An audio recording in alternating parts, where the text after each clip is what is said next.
E agora eu quero muitas palmas pro nosso querido dublador, Luciano Monteiro! E aí, galera? Que horas são? É hora de aventura! Luciano, meu querido, prazer te conhecer, muito obrigado por estar aqui no evento. Começando então, você nasceu em 92? 94. 94? Pô, o Wikipédia mentiu pra mim. Mas tipo, você começou a dublar novo. Eu comecei a dublar, eu entrei pro curso com 7 anos. Esse ano tá fazendo 14 anos que eu tô nessa jornada aí. O local que eu ensaiava peça de teatro começou um curso de dublagem lá. E aí eu fui chamado para fazer. E aí de cara eu me apaixonei pela dublagem. Eu comecei muito novo, assim, eu não tinha noção. Hoje as pessoas me perguntam da noção da responsabilidade. Eu achava tudo uma brincadeira muito grande. Tipo, eu chegava em casa e assistia um desenho e eu achava ao máximo ter a minha voz no desenho. Então eu não levava com aquele peso e a responsabilidade de um trabalho em si. Entendi. Era como se fosse uma diversão mesmo. Era um hobby que depois você começou a ganhar dinheiro. É. Tipo fazer vídeo pro YouTube. Foi isso. Vou falar pro pessoal alguns trabalhos que eu fiz. Fala aí. Acho que eles vão lembrar de alguns. Eu fiz Meu Amigo da Escola é um Macaco. Eu fiz o Adão Leão. Puxa vida, caramba, Jake, essa escola é um pé no mato. Eu fiz o Tommy. Fiz o Tommy em Roboboy. Fiz Família do Futuro, eu fiz o Luiz. Ele falava: o importante é sempre seguir em frente. Aí eu fiz depois o Charlie, na Fantástica Fábrica de Chocolate. Senhor Wonka, eu só vou se a minha família for comigo. Aí depois eu fiz o Fred em iCarly. E 5, 4, 3, 2... Fiz também Zack Code. E aí, Zack, tranquilão? E agora faço fim na Hora de Aventura. Matemático! Top! Pô, palma pra esse matemático, caramba! Mas eu tô ligado que agora você tem essa voz encorpada aí, essa voz depois da adolescência, mas eu sei que antes sua voz, como de todo jovem rapaz, era meio feminina. Era bem fininha. Tem uma curiosidade, eu conto, e as pessoas às vezes pedem para fazer a voz, mas não dá mais, né? Na dublagem a gente tem um problema, que é a mudança da voz. A gente estava conversando isso até antes, né? E como eu comecei novo, quando a gente vai chegando com 13, 14 anos, a voz começa a mudar muito. E aí, quando é animação, a gente acaba perdendo aquela produção e passa para uma criança que vem de baixo. Quando é ator mesmo, que foi o caso do Zack Code, que eu acho que eu fiquei uns 5 anos dublando eles dois, é bom, porque o desenvolvimento meio que acompanha. Vai crescendo o dublador, o ator. Teve uma fase só do Zack Code que foi um pouco complicada, que foi quando eles começaram eles cresceram e a voz deles amadureceu antes que a minha. Então teve uma época que eu tinha que tentar dar uma pesada, mas logo em seguida eu já alcancei... Mas esse tipo de pesada não acaba prejudicando a sua voz ou não? É toda uma técnica? Não, é uma questão mais de falar para baixo. Quanto mais você projeta a sua voz, mais aguda ela fica. Entendi. E quanto mais eu falo baixo, a voz fica mais grave. Então você consegue ir modulando isso. Para vocês darem uma ouvida na voz dele como era antigamente, a gente preparou mais um vídeo aí.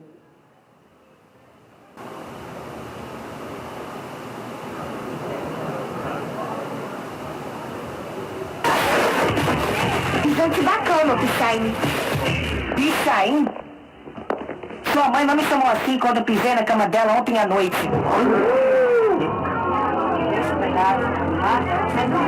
Você acha que eu pirei geral, né? Mas se eu deixar ele passar batido, ele vai ficar me azucrinando pra sempre. Não dava pra sair no braço, mas eu achei que ele ia conseguir encarar ele na moral.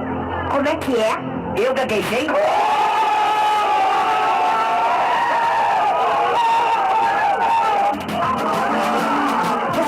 Eu sou, pisa no meu sapato de novo e eu te mostro quem eu sou.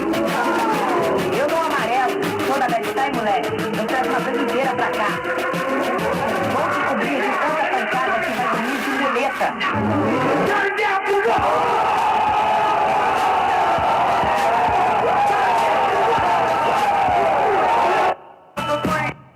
Essa aí foi muito engraçado. Eu fiz, na verdade, foi uma temporada dessa série. Eu não cheguei a fazer todas. E na época era na VTI. Eu acho que deve ter sido em 2005, 2006. E aí dá pra ver a mudança grande que a gente vai passando, né, da voz. E como que trabalha na dublagem, então, tipo, com essa mudança muitas vezes chega a atrapalhar, tipo, no quesito, você tem várias outras coisas para fazer. O que acontece, a gente vai pegando coisa mais infantil e adolescente. E aí depois, como eu tenho uma voz leve até, minha voz não é pesada, hoje eu faço muita coisa assim, público adolescente, e quando é público adulto, é até tipo 28, faixa etária. E aí você vai perdendo a faixa etária anterior, mas vai ganhando a próxima, né? E tipo, você fez, vamos dizer que sua voz está presente em várias emissoras. Você está na Nickelodeon, você esteve na Disney, você esteve na Record. E tipo, como funciona? Porque um ator, tecnicamente, ele vai estar apenas em uma. Na dublagem, essa questão de estúdio, você tem um estúdio, ele contrata com várias emissoras, ou não, existe um estúdio para cada emissora? Não existe um estúdio para cada emissora. A gente assina uma nota contratual, que a gente ganha 10% a mais do valor, e eles têm direito de exibir a nossa voz, no caso, né, em qualquer emissora que eles queiram. Aí passa a ser um contratual do cliente. Por exemplo, se começar a passar a Hora de Aventura na Globo, então a Globo acertou os direitos com a Cartoon, com a Warner, né? A Warner é dona da Cartoon hoje. A gente simplesmente libera o uso para eles quando a gente vai dublar determinada produção. Entendi.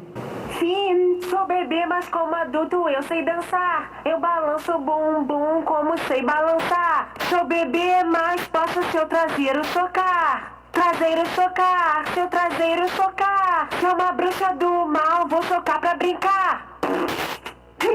Sim, Eu não sei se você sabe essa música de cor.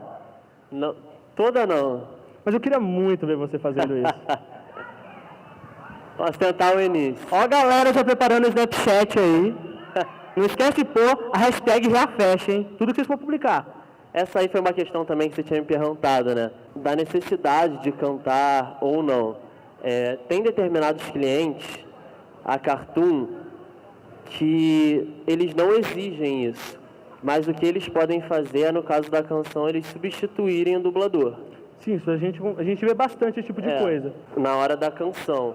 Mas quando você tem... Você não precisa ser, tipo, cantor profissional. Mas se você tem uma noção, eles tentam trabalhar com você. Até para não estar modificando... Mas você ganha esse bônus por ser cantor a mais ou não? Tipo, você já está dublando o Dani. Não, então, já fiz produção que o cliente pediu. É o que eu tô falando, depende. Entendi. Para botar um dublador que fizesse as canções posteriormente. Mas, por exemplo, você como Finn tá cantando, você já está dublando o Finn e vai fazer essa canção. Você não ganha um a mais para fazer essa canção? Ganho. Ah, tá. Os valores na dublagem, eles são todos diferenciados. Vou explicar para vocês. A gente ganha por loop. 20 loops na dublagem é 1 hora. Não quer dizer que você vai ficar 1 hora no estúdio para fazer 20 loops. Você faz às vezes em meia hora, mas você recebe a sua hora cheia. 1 hora de série, de televisão, de reality show, de qualquer programa comum de TV, atualmente está em R$110. Esses 20 loops. Cada loop 20 segundos de filme. Tempo corrido. Sim. Por exemplo, essa cena que passou deve ter tido uns 20 e poucos segundos. Então são 2 loops. Passou de 20, começa outro. E no loop entrou Finn e Marceline. Então, cada um ganhou esses 2 loops. E assim vai contando conforme o tempo corre do desenho. E como, no caso, o Hora de Aventura ele tem um tempo pequeno de duração de cada episódio, então ele acaba não sendo tão vantajoso. Não, depende. Num episódio de Hora de Aventura, eu tenho em média 30 loops. Quando eu vou dublar, eu dublo ou de 3 em 3 ou de 4 em 4. E quando a sua voz começa a se tornar, tipo, épica, todo mundo conhece, ouve sua voz na rua e já fala, meu Deus, é você. o seu salário, tipo, como de um ator, por exemplo, um ator global, o ator dele o salário dele acaba subindo pra caramba pelo valor que ele é. Para as produções, vamos dizer assim, isso aí é complicado. Mantém sempre, independente se o dublador tem 50 anos de profissão ou não. Mas o que pode acontecer, já aconteceu, não é prática comum de mercado. Chegar um filme do Dragon Ball e o Wendell Bezerra, que faz o Goku, pede cachê fixo para dublar o filme. Entendi. Então ele pode ser que consiga um acordo com o cliente. Entendi. E aí a hora da canção varia, pode ser solo, pode ser coro, pode ser dit. Quando é coisa rápida assim, menos de 20 segundos é um dit. Quando é mais de 20 segundos sozinho, é um solo. E quando é mais de uma pessoa cantando junto, é um coro. E aí quando é produção de cinema, o valor é sempre 3 vezes mais do que para qualquer produção de televisão ou reality show, série, enfim. 3 dubladores que você, assim, te inspiram, que você curte pra caramba o trabalho. Então, o Wendell Bezerra, que eu já falei, sou super fã dele, eu tive a oportunidade de estar com ele em São Paulo, deve ter uns 2 meses. O Eduardo Borghetti, que faz o Jake, ele faz também Jovens Titãs, o Bruce Willis, ele faz o Lagarto, ele tem um monte de trabalho legal. O Guilherme Briggs, que trabalha comigo lá no Rio, excelente dublador também, excelente profissional. Tem a Miriam Fischer também, que ela é incrível, a voz da Angelina Jolie, da Judy Foster, ela é muito boa profissional, muito boa pessoa também, super ética no mercado, que é uma coisa que a gente vem batalhando hoje em dia, porque a gente só sofre pressão dos empresários, foi o que eu estava falando aqui atrás também.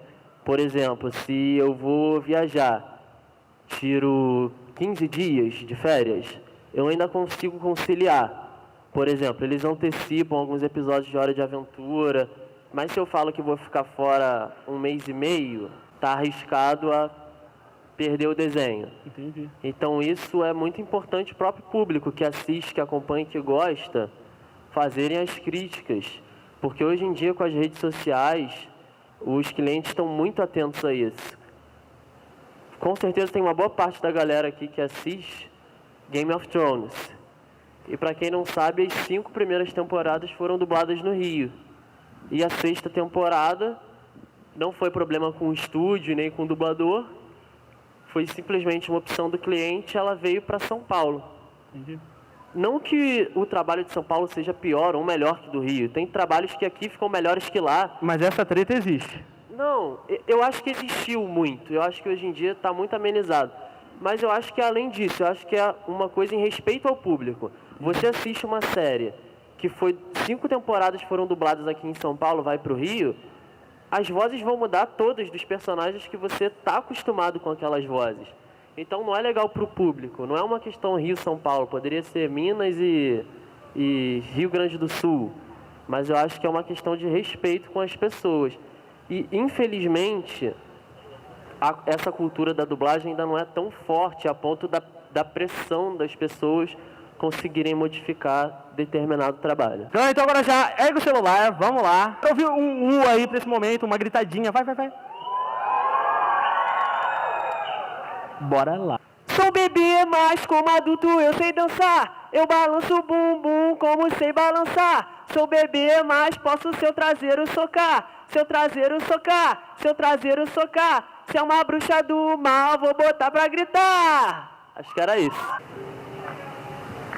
Todo mundo, Jujuba então, sou tão burro, devia ter dito, de seu cabelo, um cacho foi o que perdi. Mas agora, se foi pra sempre, mas eu acho que não importa porque eu tinha todos vocês bem ali. Eu tinha vocês lá comigo, meus amigos, sei que são meus amigos. Cara, eu curto pra caramba essa música. Mais ainda, eu curto pra caramba a dublagem do Hora de Aventura. Porque, tipo assim, filme até que a gente prefere legendado, mas animação, eu tenho um amor enorme pela dublagem nacional. Parece que os caras escolhem perfeito a voz que vai sair pra o personagem. E, tipo, essa cena, eu fico com uma grande dúvida, porque, se eu não me engano, no Hora de Aventura lá, eles são gravados, tipo, todo mundo junto, gravando ao mesmo tempo. Esse tipo de cena, por exemplo, aqui no Brasil, vocês são gravados áudios separados, são todos juntos ao mesmo tempo cantando ali? Então, antigamente, quando eu comecei a dublar, a gente gravava junto no estúdio. Era a produção inteira. A gente tinha um canal que vinha o som original e a gente tinha que gravar no canal de baixo. Só tinha essa opção. Com o tempo, foi evoluindo esse processo. E hoje em dia a gente trabalha com Pro Tools. Então você pode abrir 200 canais, se você quiser, embaixo do original. E por uma questão de tempo e tudo mais, hoje em dia a gente grava tudo separado. Então, a importância do diretor hoje em dia, eu acho que ela ficou maior.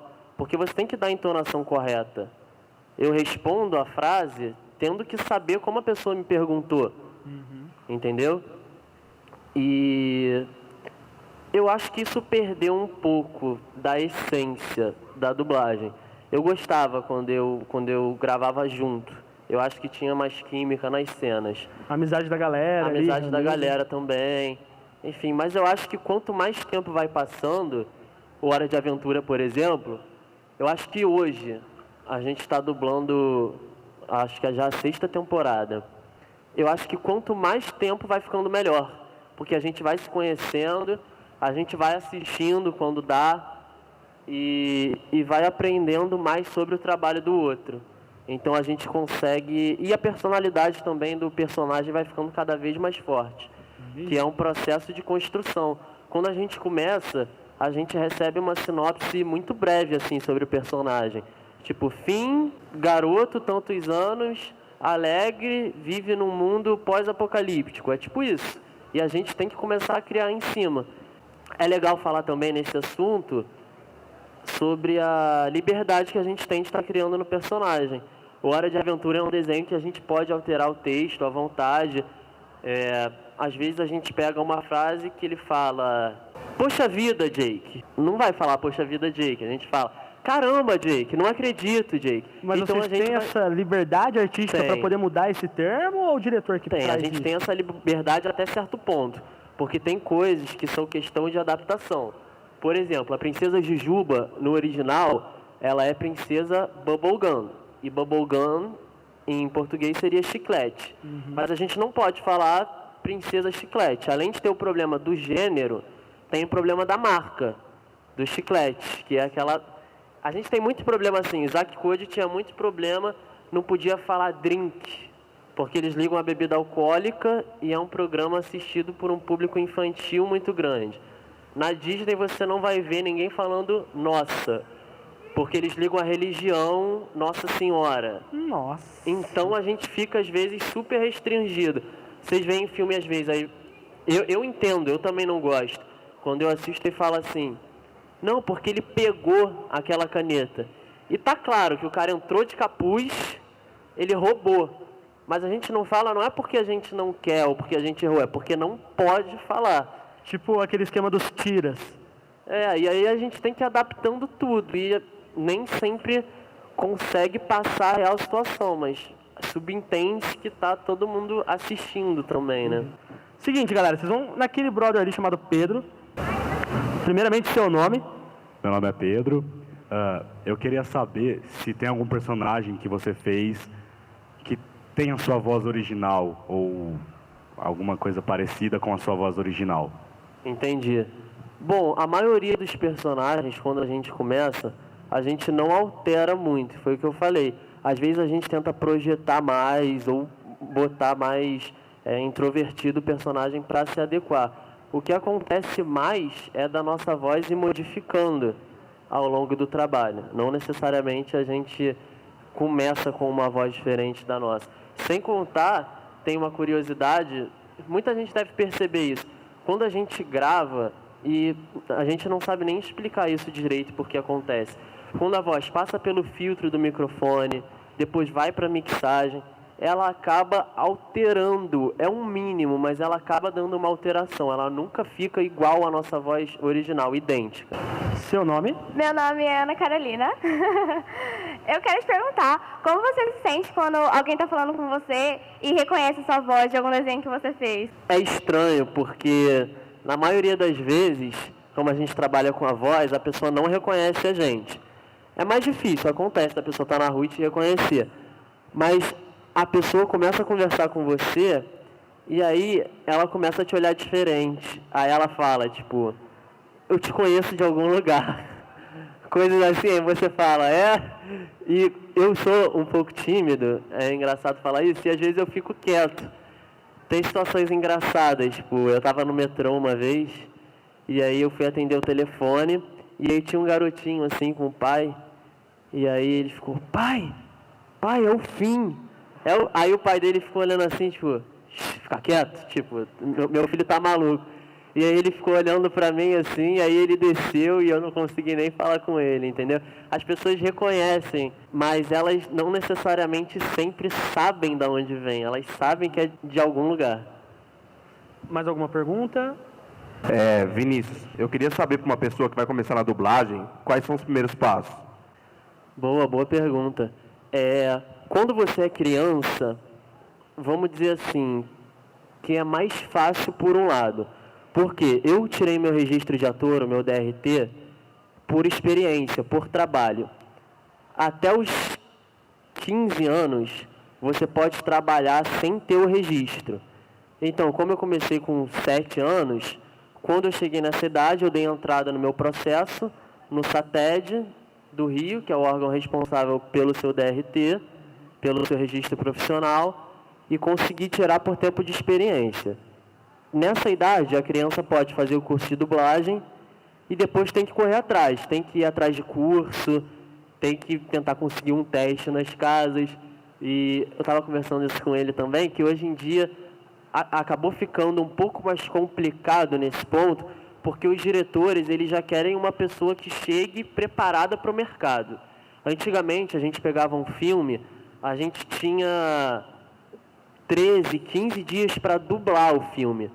Hoje em dia, os 3 episódios de Hora de Aventura que eu falei, ou 2, eles são dublados em um dia, de 9 da manhã a 9 da noite. Todo mundo tem que botar a voz. Então, o diretor não pode ficar perdendo muito tempo ensinando, muito tempo com erro. Mas isso é bom também, porque você já entra num mercado regulado. E se você tiver talento e tiver treinado para isso, tiver se aperfeiçoado para isso, você vai conseguir buscar o seu espaço. Para quem é mais velho, dessa idade, você tem que tirar o DRT. Aí você pode buscar um curso de teatro primeiro, e aí depois que você der entrada no seu registro, você faz o curso de dublagem. O curso de dublagem, tem que ficar claro isso, ele não é obrigatório. Mas ninguém entra no mercado se não tiver um curso de dublagem hoje em dia. Você tem que ter o mínimo de experiência, tem que saber manusear o script, que é como a gente fala, trocar de loop, tem que saber como funciona o processo. Que o certo, vamos falar o certo, é você assistir o loop, você fica só assistindo a cena. Depois você ensaia para gravar depois. Hoje em dia, como o tempo é tão corrido, você já assiste ensaiando para gravar depois. Quando você já não grava direto. Quando você conhece o personagem, dependendo da cena, é estranho isso falar para quem não tem esse contato. Você pega o ritmo do personagem. Quando você pega uma fala, ela pode ser grande, você sabe aonde o personagem vai dar a pausa já. Quando tem uma reação, fica entre parênteses um R, né, de reação. No contexto da cena, você já sabe como o personagem vai fazer a reação. Sim, você já está tanto ali com o personagem que você aprende. Então é esse processo. Galera, eu vou ter que encerrar as perguntas, porque a gente tem uma surpresa aí para o nosso querido dublador, porque não sei se vocês sabem, amanhã é o aniversário dele. E para comemorar esse momento, temos aqui uma pequena representação dessas lindas meninas, palmas para elas. Por favor, eu tenho uma música que eu gostaria que todo mundo cantasse aqui hoje. Começa assim, ó, sei que vocês conhecem. Parabéns pra você, data querida, muitas felicidades, muitos anos de... Palmas para o Luciano Monteiro! Poxa, brigadão, gente. Não esperava. E as meninas prepararam uma apresentação aqui agora, uma pequena homenagem. Pode pegar, que é seu. E aí, galera, como é que vocês estão? Quem tá curtindo, dá um grito aí! Roubou meu baixo, devolve. Que isso? O quê? Vocês sabem que outro dia eu estava na divulgação do evento no centro da cidade e uma coisa incrível aconteceu, não é não? É, foi engraçado. Foi horrível, foi uma coisa que eu não esperava. A gente estava no centro da cidade e aí passou a menina no carro e ela botou a cabeça para fora e ela gritou assim: Marceline! Marceline! Eu sei que você é sapatão! Tipo, como assim, gente? Vocês acham que eu e a Jujuba, a gente tem um caso? Isso não faz sentido nenhum. Eu tenho uma música, eu vou cantar. O que vocês querem que eu cante? Vamos lá, vamos cantar uma canção. Não tô enxergando nada, cara. Batatinhas, pode ser? Então vamos, quem souber canta, hein? Papai, onde estão minhas batatinhas? Eu que comprei, elas eram minhas, mas você comeu. E aí? Ó, eu chorei, mas você nem percebeu. A Jujuba tem um presente pra vocês. Vocês gostam de coisas doces? Vocês gostam de coisas doces? Vocês gostam de bala? Mas vocês gostam mais de bala ou de batatinhas? Quem gosta de batatinha dá um grito agora. Quem gosta de bala agora dá um grito. E quem gosta dos dois dá mais um grito. Joga, bala. É, mas só vão ganhar bala. Ó, pera aí, galera. Pode jogar. Gente, só queria agradecer o carinho de todo mundo. Pra quem quiser, eu vou estar aqui embaixo agora, tirando foto com o pessoal. Valeu, foi um prazerzão. Obrigado pelo carinho, de verdade. E coração, é hora de aventura!